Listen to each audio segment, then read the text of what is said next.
سب گواہ، میں اللہ کو حاضر ناظر کر کے کہتا ہوں پتہ نہیں زندگی ہے، میں اللہ کی قسم دنیا اسلام میں جتنے حکمران ہیں ان سے برات کا اعلان کرتا ہوں، میں ان کو اپنے حاکم نہیں مانتا، ان کو میں جو شریعت کو اپنے ملک میں نافذ نہیں کرتے میرے یہ حکمران نہیں ہیں۔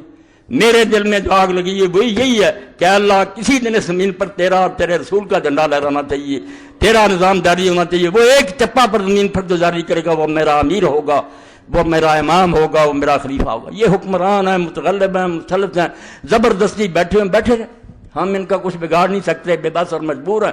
مگر میں نے آپ کو گواہ کر کے کہہ دیا کہ ریکارڈ کر لو کہ میں ان کو حقیقی معنوں میں اپنے حکمران نہیں مانتا۔ اگر میرے دل میں بھی آئے کہ یہ ہمارے حکمران تو اللہ کی کروڑ لعنت سمجھتا، یہ نہیں ہمارے حکمران۔ ہمارا حکمران وہی ہوگا جو اللہ اور اس کے رسول کی کتاب سنت کے مطابق عمل کرے گا۔ اور یہ امام حسین کی تحریر سے میں پڑھوں گا کہ انہوں نے جو خط لکھا، تم کہتے پتہ ہی نہیں چلتا امام حسین کا کیا مقصد، یہ یوسف لکھتا ہے۔ اب پتہ تو تب چلے جب آپ کے خطبے اور آپ کے خط پڑھے، جب آپ نے پڑھنا ہی نہیں تو آپ کو پتہ کیا چل رہا۔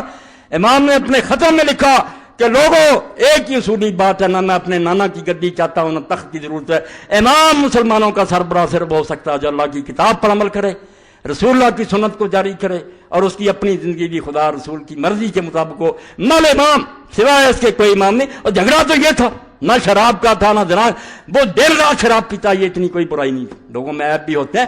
بدماشی یہ تھی کہ مسلمان دیکھتے رہ گئے اور تلوار کے زور سے ایک شخص کو بٹھا دیا گیا۔